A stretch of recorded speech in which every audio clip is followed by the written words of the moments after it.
अस्सलाम वालेकुम दोस्तों, मेरा नाम है अली और मेरे साथ हमेशा की तरह मौजूद है दाऊद और आप देख रहे हैं क्रिकेट लवर अली शो, क्योंकि इसको देखना तो बनता है। आज आपके साथ बात करेंगे जी कि न्यूजीलैंड के खिलाफ पाकिस्तान का बिल आखिर जो है वो स्क्वाड अनाउंस कर दिया गया है और पाकिस्तान टीम के जो खिलाड़ी फाइनलाइज कर दिए हैं। पूरे स्क्वाड के ऊपर डिस्कस करेंगे और डिस्कस करेंगे जी कि मोहम्मद आमिर, शुएब मलिक, असद शफीक जैसे प्लेयर्स जो हैं वो बाहर हो चुके हैं। क्या सीन है वो सारा आपसे डिस्कस करेंगे। उससे पहले अगर आप हमारे चैनल पर नए तो चैनल को सब्सक्राइब करके साथ लेके बेल आइकन को बजाना ना भूलिएगा। और आज मेरी थोड़ी सी तबीयत भी खराब है, बड़ी जो है वो दाऊद की रिक्वेस्ट के ऊपर जो है मैं तशरीफ लाया हूं, तो थोड़ी बहुत मेरे लिए जो है वो अच्छे कलमात भी लिख दीजिएगा। मैं भी सो के उठा था हाँ। फौरन, तो मुझे झटका लगा है जो स्क्वाड अनाउंस हुआ है। दो तीन चीजें तो हाँ। बिल्कुल।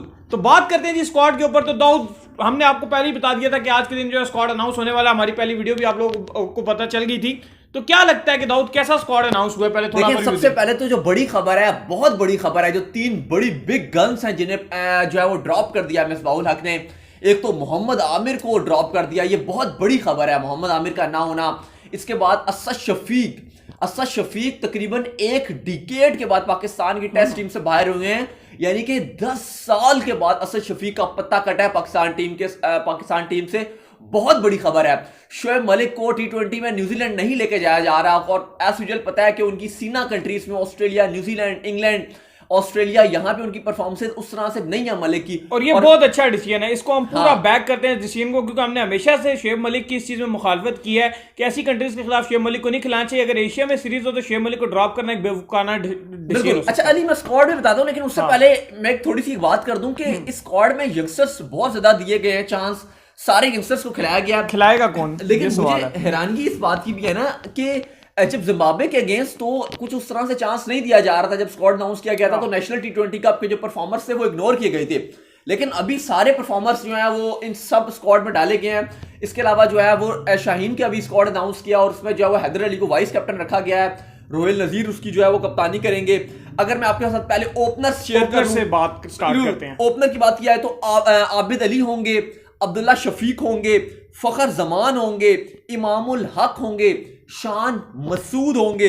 इसके अलावा जिशान मलिक होंगे। जिशान मलिक की बहुत अच्छी पिक है, बहुत अच्छी पिक है, बहुत अच्छी पिक है। और ये टेस्ट और टी20 का एक ही स्क्वाड होगा। 17 दिसंबर से जो पहले टी20 सीरीज खेली जाएगी, 17 दिसंबर से खेला जाएगा सीरीज टी20 की, और फिर टेस्ट सीरीज जो है वो शुरू होगी। तो काफी लंबा जनवरी का एंड तक जो है वो टूर ये जारी रहेगा। अच्छा, मिडिल ऑर्डर्स की बात कर ले तो मिडिल ऑर्डर में सबसे बड़ा धचका तो ये लगा, सबसे बड़ी हैरानगी ये हुई है कि असद शफीक जो अपने लास्ट 15 मैचों में बहुत ही मायूस परफॉर्मेंस रही थी, पूरा इंग्लैंड टूर मिसबाहुल हक ने उन्हें खिला दिया और एट द एंड क्या किया गया कि उनको स्क्वाड से ड्रॉप कर दिया गया 10 साल बाद। एक अच्छा डिसीजन है जी असद शफीक को ड्रॉप करना, क्योंकि असद शफीक कुछ भी नहीं कर रहे थे। ऑस्ट्रेलिया से आप स्टार्ट कर लेंगे, लास्ट टाइम ऑस्ट्रेलिया से 1 साल हो गया कि पाकिस्तान ने शुरू किया था ये टेस्ट का सफर, तब से असद शफीक 0-0 और असद शफीक बिल्कुल मायूस करे थे और इंग्लैंड में उनको भरपूर चांस दिया गया। चले, मिडिल ऑर्डर में कप्तान बाबर आजम होंगे, अजहर अली होंगे, साथ दानिश अजीज होंगे, टी20 कप के बड़े परफॉर्मर हैं। बड़े इन्होंने हारे हुए मैच जितवाए हैं, लास्ट बॉल पर 6 भी मारा था इन्होंने। बड़ी वाह, लोग बड़े कह रहे थे कि इनको लेकर आया जाए, तो टी20 में ये भी आ गए हैं। फाइनली आ गए। होप कि टी20 में चांस भी मिले दानिश अजीज को।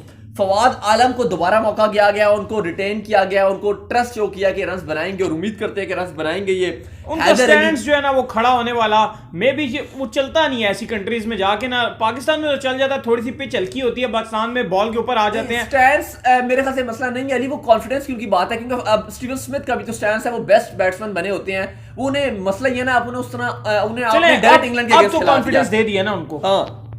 अच्छा, हैदर अली, हारिस सोहेल की वापसी हुई है। बड़े खिलाड़ी हैं हारिस सोहेल, इस कंट्री में न्यूजीलैंड में जबरदस्त उनका रोल बड़ा अहम रहेगा, बड़ा फोकस उनका बहुत हाई रहता है। तो आप कह सकते हैं कि असद शफीक की जगह मिडिल ऑर्डर में हैदर अली, माफ कीजिएगा, हारिस सोहेल उस तरह बैटिंग कर लेंगे। मेरा तो है कि हारिस सोहेल को मैं सेकंड रेट करता हूं बाबर आजम के बाद। पूरी पाकिस्तान टीम में सबसे बेस्ट बैट्समैन ऐसी कंट्रीज में, विदाउट एनी डाउट। और ये शाहिद खान आफरीदी का भी स्टेटमेंट था कि पाकिस्तान के लिए बड़ी ब्लेसिंग होगी जब बाबर आजम और हैदर अली जब दोनों इस तरह के प्लेयर खेलेंगे, तो हारिस सोहेल का रोल बहुत इंपॉर्टेंट रहेगा। इसके बाद हुसैन तलत की बड़ी अच्छी परफॉर्मेंस रही थी, उनको चांस दिया गया है।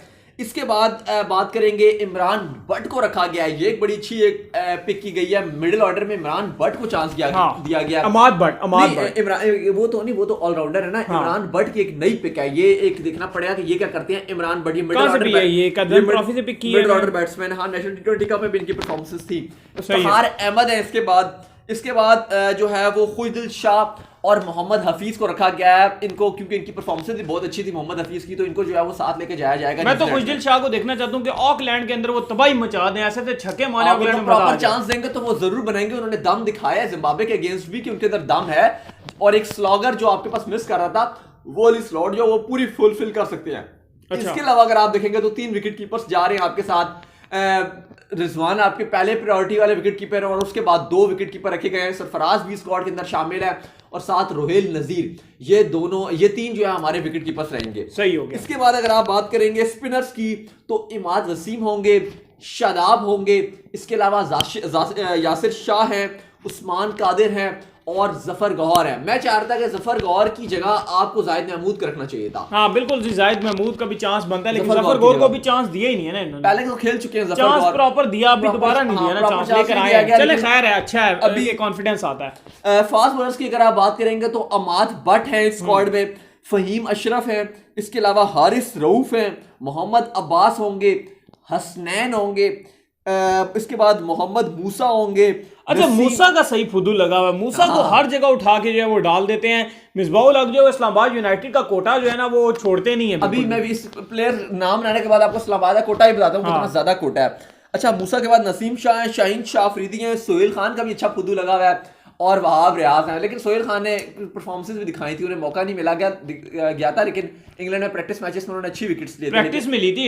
जो मेन मैचेस थे उसमें क्या खिलाया ही नहीं। वही ना, फिर साथ रखते क्यों है, वही ना, खिलाते ही नहीं। लेकिन अगर आप अभी इस्लामाबाद यूनाइटेड अगर कोटे की बात करते हैं तो मूसा हो गए, फहीम अशरफ हो गए, इसके अलावा अमाद भट्ट हो गए, हुसैन तल्लत हो गए। मतलब बहुत लंबा कोटा है इस्लामाबाद यूनाइटेड का, तो वो है कि इस्लामाबाद की टीम में खेला है तो इस्लामाबाद यूनाइटेड में भी आपको आना चाहिए। जफर गौर भी इस्लामाबाद के हैं, जफर गौर वो भी इस्लामाबाद ही का, उनका भी इस्लामाबाद के साथ ही है। तो ये थोड़ा सा है कि और भी आप अगर जैसे उस्मान कादिर ने परफॉर्मेंस दिखाई तो मेरे ख्याल से आपको जाहिद महमूद को रख लेना चाहिए था। बाकी जो टीम बहुत अच्छी है, लड़के जो यंगस्टर्स हैं सबको चांस दिया गया है, चाहे दानिश अजीज हो जाए, चाहे इमरान भट्ट हो जाए, अब्दुल्ला शफीक को दोबारा रिटेन किया गया है। मतलब सारे आपको नए लड़के इसमें पूरे स्क्वाड में नजर आएंगे। हुसैन तलत को मिडिल ऑर्डर में रखा गया है। हुसैन लेकिन दाऊद अब बात ये कर लेते हैं कि ये जो लड़के हैं इनके अंदर जो अब जिन लोगों को ड्रॉप किया गया है, मोहम्मद आमिर को ड्रॉप किया गया, मुझे लगता है कि मोहम्मद आमिर ने खुद के साथ खुद ही ज्यादती की है दाऊद, किसी ने उनके साथ कोई ज्यादती नहीं की है। क्या कहेंगे? देखिए, आमिर ने अपने साथ ज्यादती तो की है, बात वही है कि आमिर के लिए हम भी आवाज उठा रहे हैं, और अभी भी मैं ये कहता हूं कि आमिर को स्क्वाड में होना चाहिए था। बेशक अगर आप अगले वर्ल्ड कप की तैयारी कर रहे हैं, क्योंकि एंड में आपको जाके कुछ नजर नहीं आता है, आखिर में आप जो है ये बॉलर जो इनको तो आप शामिल करके रखते हैं, लेकिन जब वर्ल्ड कप से पहले एक आखिरी सीरीज होती है जिसमें जो कुट पड़ जाती है, तो फिर आप जो है आपको आमिर और वहाब नजर आना शुरू हो जाते हैं। अच्छा, आपने वहाब को रखा हुआ है, लेकिन आमिर को भी आप कम से कम फिर अगर आपने वर्ल्ड कप खिलाना है तो अभी से साथ रखें, एंड में नहीं फिर उनको लेकर एंड में उसके आगे हो जाते हैं कि भाई अब तू ही कर। एंड में आ जाते हैं क्योंकि एंड में पता है कि हम कुछ कर नहीं सकेंगे, आमिर हमें जितवाएगा, आमिर ही मैच जितवा के देता है, वो मैच विनिंग बॉलर है। लेकिन अभी ऐसा आपने बहुत गलत किया कि अभी आपने मोहम्मद आमिर को स्क्वाड में नहीं रखा। ठीक है, इस तरह दाऊद कॉन्फिडेंस शेक होता है प्रॉपर। आप देख लें जितनी भी टीमों के बड़े बॉलर्स हैं, चाहे जसप्रीत बुमराह की बात कर लें, बोल्ट की बात कर लें, मिचेल स्टार्क की बात कर लें, आमिर इनके लेवल का बॉलर है, वो अपनी टीमों के साथ खेलते हैं। लेकिन वहां पर एक चीज मैं ये भी कहूंगा कि आमिर ने टेस्ट से रिटायरमेंट नहीं लेनी चाहिए थी। कौन से रोज रोज टेस्ट होते हैं? 3 महीने बाद, 4 महीने बाद, 2 महीने बाद 2 टेस्ट आएंगे, 10 दिन खेलना होगा। अच्छी परफॉर्मेंसेस दिखाते हैं। मैं आपको अगर एक बात बताऊं तो आमिर की जो बेस्ट परफॉर्मेंसेस हैं वो टेस्ट में ही अच्छी परफॉर्मेंसेस दे रहे हैं। अगर आप पिछले उनके रिकॉर्ड्स उठा के देखें, जितने भी उनके रिकॉर्ड्स हैं टेस्ट में उनकी शानदार परफॉर्मेंसेस है, और स्पेशली जब वो सीना कंट्रीज में अगर टेस्ट खेलते तो उनकी हाइप बनी रहती, वो इवन ओडी और टी20 में भी उनकी जगह मिलती। अब टी20 में तो आमिर को भी मार पड़ती है, ऐसा नहीं है कि टी20 में आमिर बहुत ही कोई एक्स्ट्रा ऑर्डिनरी बॉलिंग कर जाते हैं। इवन आमिर को टेस्ट में मारना मुश्किल हो जाता है, क्योंकि आमिर जब स्विंग निकालते हैं तो वो बेशक अनप्लेबल हो जाते हैं। क्योंकि अभी अगर आप उनकी पेस देखेंगे तो वो इतनी पेस अच्छी नहीं जा रही है, 135 136 की उनकी एवरेज पेस जा रही है आमिर की। और आमिर अब टी20 में अगर आप इस पेस से करेंगे तो आपको मार पड़ती है, लेकिन टेस्ट में अगर आप यही पेस के साथ आते हैं और लेकिन आपके पास जेन्युइन स्विंग हो, जैसे मोहम्मद आमिर के पास है, न्यूजीलैंड में ग्रीन टॉप मिलेंगे आपको टेस्ट क्रिकेट में, तो आमिर के लिए बेनिफिट हो सकता था। लेकिन न जाने क्यों आमिर ने एक तो अली मेरे एक मसले भी आ रहे हैं ना कि फिटनेस का भी बड़ा मसाइल था। आमिर जब वहां पर आखिरी इंग्लैंड के टेस्ट में टी20 में जब गिर गए थे, उनका इंजरी हो गई थी घुटने की भी, उसके बाद से फिर बड़े नाखुश नजर आ रही थी पाकिस्तान क्रिकेट बोर्ड की मैनेजमेंट मिसबाहुल हक। चलिए, अभी ये भी है कि आमिर का भी पता चल जाएगा कि आमिर अगर गुस्से में हुआ तो आमिर ये जो प्लेऑफ्स होने वाले हैं पीएसएल के, इसमें इनको करारा जवाब देगा। ना सिर्फ ये बल्कि लंका प्रीमियर लीग में मोहम्मद आमिर जा रहे हैं, तो मोहम्मद आमिर को देखें, मोहम्मद आमिर को पाकिस्तान टीम की जरूरत है, लेकिन मोहम्मद आमिर को भी ये समझना चाहिए कि वाकई पाकिस्तान टीम को मेरी जरूरत है, मैं अपनी फिटनेस पे काम करूं। अभी लॉकडाउन चल रहा था, मोहम्मद आमिर क्या करते रहे अपने साथ। अब देखिए मोहम्मद आमिर का एक मसला ये भी आ रहा है नली, वो बहुत ज्यादा स्किनी हो गए हैं, काफी ज्यादा। पहले इतने नहीं थे लेकिन अब वो मुझे लग रहा है कि थोड़े ज्यादा स्किनी हो गए हैं कि। और देखिए आमिर का एक ये भी मसला था कि आमिर का एक जेन्युइन प्रॉब्लम भी, ऐसी बात नहीं है, आमिर ने खुद भी बताया हुआ, वो कहते हैं कि उनका जब शोल्डर का बड़ा प्रॉब्लम आ गया था, वो कहते हैं कि जब मैं जब इवन चैंपियंस ट्रॉफी में वो कह रहे थे जब मैं पेस निकाल रहा था और बॉल कर रहा था, तो कहते हैं मेरे इर्द गिर्द जो सर्कल पे फील्डर खड़े होते हैं वो मेरी चीखों की आवाज़ें सुन रहे थे कि मैं आ चीखें करके जो है वो करके मेरी आवाज़ें निकल रही थी, लेकिन मैं कह रहा था कि मैंने बॉल पूरा पेस से निकालना है। तो बात ये कि आमिर का मसला था इसलिए वो शायद टेस्ट रिटायर्ड हुए हैं, लेकिन बात ये है कि आमिर का फिटनेस जो है वो उनको खराब कर और रहा है। देखें ना, आप जो बोर्ड है वो भी उनके साथ पूरी जिद लगा के बैठ गया है कि अगर आपने T20 छोड़ी है तो हमने ऐसे बॉलर जनरेट कर लिया। मूसा को आपने उठा के आमिर पे फोकियत दे दी, तो किसी हसनैन को आपने उठा के आमिर पे फोकियत दे दी है। फिर ये आपको बचा नहीं सकते हैं। बड़े मैच आएंगे तो ये भी सर पकड़ के बैठेंगे, फिर मिसबा की भी ये शक्ल देखने को मिलेगी। परफॉर्मेंस वैसे ही कोई नहीं है, मूसा की तो वैसे भी कोई परफॉर्मेंस नहीं, अगर आप कोई भी देख लें इंटरनेशनल में भी कोई नहीं है। जिम्बाब्वे के अगेंस्ट उन्होंने बैट के साथ परफॉर्मेंस दिखा दी थी, बॉल के साथ उन्होंने कभी भी नहीं दिखाई, मैंने नहीं कभी देखी। इवन पीएसएल में मैंने नहीं देखा कि मूसा ने कोई बहुत एक्स्ट्रा ऑर्डिनरी जो है वो बॉलिंग कर दी हो। हाँ उन्होंने स्पेल किए, 2-3 ओवर अच्छे निकाल देते हैं, 4 ओवर, लेकिन ये नहीं हुआ कि उन्होंने वन साइडेड मैच जितवा दिया। वन साइडेड कहां जितवाए, कोई नहीं उन्होंने जितवाया। इसमें अगर आप बॉलिंग में अगर आप देखेंगे तो आपके पास वहाब एक्स्ट्रा ऑर्डिनरी बॉलिंग पे नजर आ रहे हैं, हारिस रऊफ जो वो रिदम में उभरते हुए बॉलर हैं, तेज गेंदबाज हैं, फ्यूचर आप नजर आ रहे हैं आपका। साथ नसीम शाह हैं, वो एक एक्स्ट्रा ऑर्डिनरी बॉलर हैं, शाहीन शाह अफरीदी अच्छे बॉलर हैं। लेकिन दाऊद ये बॉलर ठीक है, पर ये बॉलर जो है आपको क्रूशियल मैच में सेफ नहीं कर सकते। बिल्कुल आप कह रहे हैं कि वो जो प्रेशर होता है ना, एक्सपीरियंस के बड़ा मैच का बॉलर, क्योंकि आमिर को अब श्रीलंका के अगेंस्ट खिलाए ना, बांग्लादेश के अगेंस्ट खिलाए ना, कुछ भी नहीं करेंगे। इसी आमिर को आप ऑस्ट्रेलिया के अगेंस्ट खिला दें, आप भारत के अगेंस्ट खिला दें, ये आपको मैच जितवा देगा। और ये आपको एग्जांपल, ये एक कोई मैच एग्जांपल नहीं, आप जितने भी पीछे देख लें, आमिर ने हमेशा ऑस्ट्रेलिया के अगेंस्ट परफॉर्मेंस दिखाई है, आमिर ने हमेशा इंडिया के अगेंस्ट परफॉर्मेंसेस दिखाई हैं। वजह यह है कि ये बड़े बॉलर हैं। आप तो देखें आपकी लाइन में अली हसन अली फिट हो गए हैं, कायदेतन ट्रॉफी खेलने को आ गए हैं, तो अब तो हसन भी तैयार है और हसन कह रहे हैं मैं फॉर्म में हूं। मैं और आप यहां बैठ के चीज को प्रिडिक्ट करेंगे जब आपने अगला तैयार रखा हुआ है कि अगले साल और उससे अगले साल भी, दोनों साल आपने T20 वर्ल्ड कप से और दोनों साल आपने आमिर को खिलाना है, आपका आमिर के बगैर गुजारा नहीं है, तो फिर आपको आमिर को अभी नहीं ड्रॉप करना चाहिए था। नहीं करना चाहिए था, लेकिन अभी जो इस टाइम प्लान नजर आ रहा है वो साफ और सीधा नजर आ रहा है कि अब मिसबा का या पाकिस्तान टीम की जो मैनेजमेंट है उनका यही प्लान है कि हम नए लड़कों पे जाएंगे, नए बॉलर्स पे जाएंगे। अब हम फ्यूचर प्लान में मोहम्मद आमिर नजर नहीं आ रहे हैं। और बाकी दाऊद $1 मिलियन जो है ना, नेक्स्ट क्वेश्चन अब ये है कि असद शफीक की जगह मिडिल ऑर्डर अब कौन संभालेगा टेस्ट में? देखिए असद शफीक संभाल कहां रहे थे, असद शफीक संभाल कहां रहे थे, जो आप कह रहे हैं कि कौन संभालेगा? नहीं वो तो बात ठीक है, लेकिन एक होता है ना, अब किस पर बंदा आसरा करेगा कि अब बाबर आउट हो गए, 0 बना रहे हैं, 1 रन बना रहे नहीं, वो क्या बना रहे हैं 15 इनिंग में उन्होंने, उनकी एवरेज अगर आप देखेंगे तो 15-20 की उनकी एवरेज है। और लास्ट अगर आप उनकी बाहर एशिया से बाहर अगर आप उनकी परफॉर्मेंसेस देखेंगे लास्ट 2-3 साल में, तो उनकी 15-18 की एवरेज है। मासवाई जो ऑस्ट्रेलिया में पाकिस्तान ने दौरा किया था 2016 में, वहां पे उनकी बहुत अच्छी परफॉर्मेंस थी और उसके बाद असद शफीक की कोई परफॉर्मेंस नहीं थी।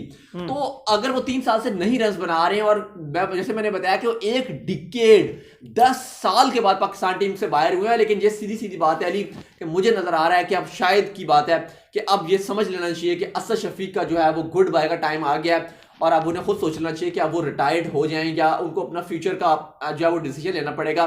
क्योंकि अगर आप 10 साल के बाद ऐसे बाहर हो तो, और आपकी परफॉर्मेंसेस भी ऐसी जा रही हो कि आप 3 साल से रन्स भी ना बना रहे हो, तो फिर मुझे नहीं लगता कि आप टीम में दोबारा कमबैक कर सकते हैं, या कमबैक करना इतना आसान है, क्योंकि उनकी परफॉर्मेंसेस बिल्कुल भी अच्छी नहीं जा रही। और दूसरी तरफ जो आप कह रहे हैं कौन संभालेगा, आपके पास हारिस सोहेल अभी नहीं थे टीम में। देखिए हारिस सोहेल अगर आ जाएंगे तो हारिस सोहेल ना, ठीक है, अब हारिस सोहेल मिक्स हो जाता है। हारिस सोहेल अब देखिए नंबर 3 पे तो चले आपके अजहर अली आ जाएंगे, ठीक है, अब 2 आपके ओपनर आ जाएंगे, नंबर 3 पे आपके अजहर अली आ जाएंगे, 4 पे बाबर आजम आ जाएंगे, नंबर 5 पे आप हारिस सोहेल के साथ जाएंगे, 6 पे आप फवाद आलम के साथ जाएंगे, या अगर आप चाहेंगे तो आप इफ्तिखार के साथ, जैसे मिसबा क्या कहेंगे बॉलिंग ऑप्शन भी हमें दे सकते हैं, तो उनके साथ वो जा सकते हैं।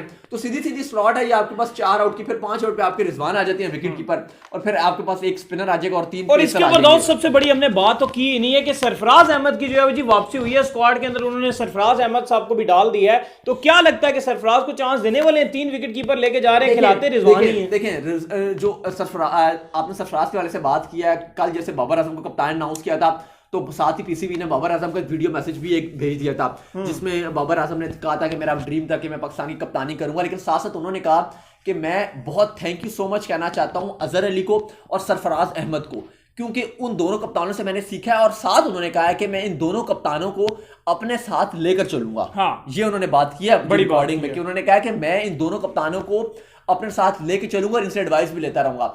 तो देखें यहां पे एक मैसेज तो क्लियर किया गया। पाकिस्तान ने जो लास्ट T20 खेला था इंग्लैंड के अगेंस्ट, वो आपको क्लियर कट नजर आया था कि उस T20 में जब सरफराज विकेट के पीछे थे और रिजवान पीछे थे कितना इंपैक्ट क्रिएट हुआ, क्योंकि मलिक और हफीज साथ मौजूद थे बाबर के इंग्लैंड के दोनों T20 से पहले, लेकिन वो उन्हें कप्तानी में हेल्प आउट नहीं मिल रहा था।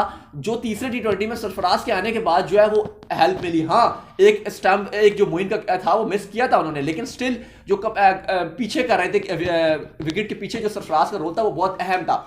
तो इस हवाले से आप ये तो देख सकते हैं कि टेस्ट में आपको सरफराज बिल्कुल नजर नहीं आएंगे, लेकिन सरफराज की टेस्ट में तो वाकई जो है वो जगह मुश्किल है कि बने, क्योंकि रिजवान टेस्ट में ऑलरेडी बहुत अच्छा करते हुए आ रहे हैं और आपके बेस्ट विकेट कीपर हैं टेस्ट की बात की जाए। लेकिन मसला वहां पे आता है ना कि जहां मिसबाह उल T20 में भी उठा के रिजवान को चांस नहीं, T20 में किधर रिजवान की जगह बनती है? T20 में जो जिम्बाब्वे के अगेंस्ट उन्होंने क्या किया, ओडीआई में क्या करते रहे, 25 के स्ट्राइक रेट से खेलते रहे, 25-30 के स्ट्राइक रेट से खेलते रहे हैं। T20 में आपको सरफराज और रोहिल नजीर के साथ जाना पड़ेगा। उन दोनों में से आप चाहे दोनों को चांस दें चाहे किसी एक को चांस दे दें, लेकिन एटलीस्ट आपको उनको चांस देना पड़ेगा।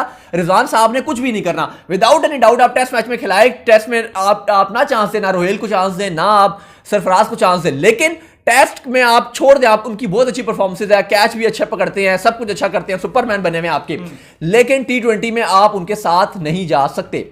मलिक की बात कर लेते हैं। हाँ, मलिक की बात कर लेते हैं जी। मलिक को जो है वो ड्रॉप किया गया है और ये बहुत ही खुशाइंद और एक बिल्कुल अच्छा डिसीजन है मलिक को ड्रॉप करना, क्योंकि हम पहले भी कह रहे थे कि मलिक को अगर आप खिला देते तो उस बेचारे के साथ ज्यादती हो जाती था। अच्छा, शायद मलिक को रख लेते हैं। मलिक ने अभी रिसेंटली हमने बात की थी, अभी पिछले हफ्ते का हमारा शो था, उसमें हमने खबर भी दी थी कि मलिक ने कहा है कि भाईजान मेरा को T20 से रिटायरमेंट का कोई इरादा नहीं है, मैं ना 2021 के वर्ल्ड कप में रिटायर्ड हो रहा हूँ ना 22 पे रिटायर्ड हो रहा हूं। तो फिर पीसीबी ने डिसाइड कर लिया कि भाई इनको रिटायर्ड कर दो। पीसीबी ने यानी कि मिसबाह-उल हक साहब ने उनको स्क्वाड में नहीं रखा, लेकिन न्यूजीलैंड में उनका कोई रोल था भी नहीं। हाँ। न्यूजीलैंड में उनका रोल कोई था भी नहीं, क्योंकि उनकी परफॉर्मेंसेज उस तरह से नहीं है। बेहतर है कि आप किसी नए लड़के के साथ चले जाएं, आप खुईदिल शाह को मिडिल ऑर्डर में जगह मिल जाए, दानिश अजीज को जगह मिल जाए, ये बेहतर है। लेकिन पाकिस्तान में जब आएंगी टीमें, इंग्लैंड अगर पाकिस्तान आती है, south Africa, England Asia cup है, वही एशिया कप है ना, पाकिस्तान में जो टीम्स आएंगी उधर मलिक को भरपूर चांस मिलना चाहिए। नहीं, एशिया कप है और जो वर्ल्ड T20 भारत में जो है उस टाइम उनकी जगह बनती है, वहां पे अहम रोल रहेगा, तो अब तब उनको बेशक ले आए। लेकिन अभी आपने अच्छा ही किया कि आपने न्यूजीलैंड के लिए नए लड़के डाले हैं। दानिश अजीज अगर रन्स बना देता है, बहुत बड़ी जो है ये एक पिक है और बहुत इसमें मिसबाह-उल हक को हम क्रेडिट भी देते हैं दानिश अजीज को, जिस तरह वो टीम में लेकर आए हैं। इमरान बट टीम में आए हैं, ये अब्दुल्ला शफीक को रिटेन किया गया, हैदर अली, खुईदिल शाह, ये वो पिक्स हैं कि अगर ये अली अगर चल गए ना, अगर और न्यूजीलैंड में इनको कॉन्फिडेंस मिल गया तो फिर दुनिया देखेगी इस टैलेंट को कि ये किस तरह धूम मचाएगा। तो ये बहुत अच्छी पिक है। बाकी मलिक की वही बात है जैसे मैंने पहले बता दिया था कि सीना कंट्रीज में शोएब मलिक की परफॉर्मेंसेस बिल्कुल नहीं रही, चाहे वर्ल्ड कप 2019 हो जाए, बुरी तरह से पाकिस्तान की बड़ी फ्लॉप रही थी। अगर मे बी अगर मलिक उस वर्ल्ड कप में आप उनको बाहर बिठा देते, किसी और लड़के को चांस दे देते, तो शायद इवन हारिस सोहेल बाहर बैठ गए थे, अगर आप उनको ही चांस दे देते तो शायद मेरे ख्याल से पाकिस्तान के वर्ल्ड कप का वो नतीजा भी डिफरेंट हो सकता था, क्योंकि मलिक बुरी तरह भारत के अगेंस्ट फेल हुए, बुरी तरह ऑस्ट्रेलिया के अगेंस्ट फेल हुए, मतलब और सभी टीम के अगेंस्ट फेल हुए थे। तो मलिक की उस तरह की परफॉर्मेंसेस नहीं है बाहर पाकिस्तान से या एशिया से बाहर, तो मलिक ने का इसलिए जो है वो बाहर बनता ही था। बाकी अली अगर बात कर लें तो जो नए लड़के रखे गए हैं, अब्दुल्ला शफीक, हैदर अली, खुईदिल शाह, इनसे हमें बड़ी उम्मीदें हैं कि ये रन्स बनाएंगे। एक तो ये बहादुर प्लेयर हैं, हैदर अली हो गए, खुईदिल शाह हो गए, ये डरते नहीं हैं और हमें अभी अपनी T20 टीम में ऐसे प्लेयर चाहिए, क्योंकि अली अगली जो वर्ल्ड कप आ रहे हैं, लगातार T20 वर्ल्ड कप्स हैं, हम अभी तक एक्चुअली T20 में अगर हम समझ रहे हैं कि हम बहुत अच्छी क्रिकेट खेल रहे हैं तो हम ऐसा नहीं है, बिल्कुल हमने एक्स्ट्रा ऑर्डिनरी करके दिखाना पड़ेगा। और अभी जो इससे पहले जो हमारी टीम में थे T20 प्लेयर, वो इस टाइप के प्लेयर नहीं थे जो हमें वर्ल्ड कप जितवा सके, लेकिन हमारे जो नेशनल T20 कप के परफॉर्मर थे, जो हमारा जो लोकल टैलेंट था, जो यंगस्टर्स थे, उनके अंदर दम है। चाहे हैदर अली हो जाए, चाहे दानिश अजीज हो जाए, खुईदिल शाह हो जाए, अब्दुल्ला शफीक हो जाए, ये वो प्लेयर हैं जिनको उनको कॉन्फिडेंस देना पड़ेगा कि उनकी जगह बने। साथ एक मायूसी हुई है अली आमिर जामीन को स्क्वाड में रखना चाहिए था, अमाद बट को रखा गया, इस पर कोई नहीं है, अमाद बट अच्छे खिलाड़ी हैं, फहीम अशरफ को भी डाल दिया। लेकिन मेरे ख्याल से अगर आपने फहीम ने डोमेस्टिक में रन्स बनाए थे, मोहम्मद यूसुफ के साथ उन्होंने काम बड़ा किया नेशनल T20 आप देखेंगे ना, आप देखेंगे कि आगे उनको नंबर 4 में बैटिंग करवाते रहे सेंट्रल पंजाब वाले, उन्होंने बड़ी अच्छी बैटिंग किया बाबर आजम के साथ, उन्होंने मैचेस भी जितवाए, तो ठीक है फहीम की जगह बन रही थी। लेकिन मेरे ख्याल से अमाद बट को आपने अभी चांस दे दिया, आप पहले भी अमाद बट को लाते रहे हैं, फिर बाहर कर दिया। आमिर यामीन, जब आपने 35 लड़के स्क्वाड में अनाउंस किए हैं ना, 35 लड़के, तो आमिर यामीन को भी आप डाल देते। अब मिसबा ने किया क्या? हाँ। मिसबा ने किया क्या? मिसबा ने 35 का स्क्वाड अनाउंस कर दिया कि भाई कोई भी बात ही ना कर सके, ठीक है, इतने लड़के डाल दो। अब देखिए इंपॉर्टेंट ये होता है कि आप खिलाएं भी। अब 2 टेस्ट हैं, 3 T20 हैं, अब 35 लड़कों को आप खिलाओगे, सॉरी यार मैं नहीं मानता कि आप खिलाओगे, इतने लड़कों को चांस दोगे। आपने खाली जो है ना वो लंबा फॉर द बेस्ट, आपने जो है एट द एंड सही कह रहे हैं दाऊद के लंबा स्क्वाड अनाउंस करके अपनी जो है वो जान छुड़ाई है, अपनी जान छुड़ाई है, लेकिन जान जो है चिड़िया की फंसेगी जरूर, क्योंकि प्लेइंग 11 में अगर आप नहीं खिलाएंगे तो हम आपके अंदर फंसेंगे, ये हम आपको पहले बता दें। क्योंकि अगर आप प्लेइंग 11 में नहीं खिला रहे हो, खाली स्क्वाड में खिला रहे हैं, तो रख रहे हैं खाली स्क्वाड में, खाली ट्रैवल करा रहे हैं, न्यूजीलैंड वाले बोर्ड वालों को खर्चा करा रहे हैं, 1.5-2 महीने का जो 2.5 महीने का VIP टूर करवा रहे हैं, तो सिर्फ ये फायदा नहीं है, आपको खिलाना भी पड़ेगा। दानिश अजीज को प्लेइंग 11 में भी रखना है, ये नहीं कि खाली उसको खिला दिया। तो ये इंपॉर्टेंट चीजें हैं जो मिसबाह उल हक को काम करना पड़ेगा। वैसे हमारा शाहीन का भी टूर है, तो वो भी जो है उसमें हैदर अली, रोहिल नजीर और ये नए लड़के हैं, दानिश अजीज वगैरह, ये सब उसमें भी हमें इन एक्शन नजर आएंगे। तो उम्मीद करते हैं कि आज का हमारे कंटेंट आपको आया होगा पसंद। अगर आया पसंद तो वीडियो कीजिए लाइक, चैनल को साथ में सब्सक्राइब कीजिए, साथ लगे बेल आइकन को बजाइए और दाऊद को फॉलो करें इंस्टाग्राम में। बताओ मुझे इंस्टाग्राम में फॉलो करें, मैं मौजूद हूं दाऊद क्रिकेट के नाम से, और कमेंट करके भी बताएं, और मुझे इंस्टा में बताएं क्या आप स्क्वाड से सेटिस्फाई हैं जो मिसबा ने अनाउंस किया है, और मुझे फॉलो करें जी, मैं मौजूद हूं क्रिकेट लवर अली ऑफिशियल के नाम से, सेकंड चैनल यूनिक फैक्ट्स को सब्सक्राइब करना मत भूलिएगा। फिर आप लोग से मिलते हैं किसी नेक्स्ट अच्छी वीडियो में, तब तक के लिए अल्लाह हाफिज़, बाय बाय।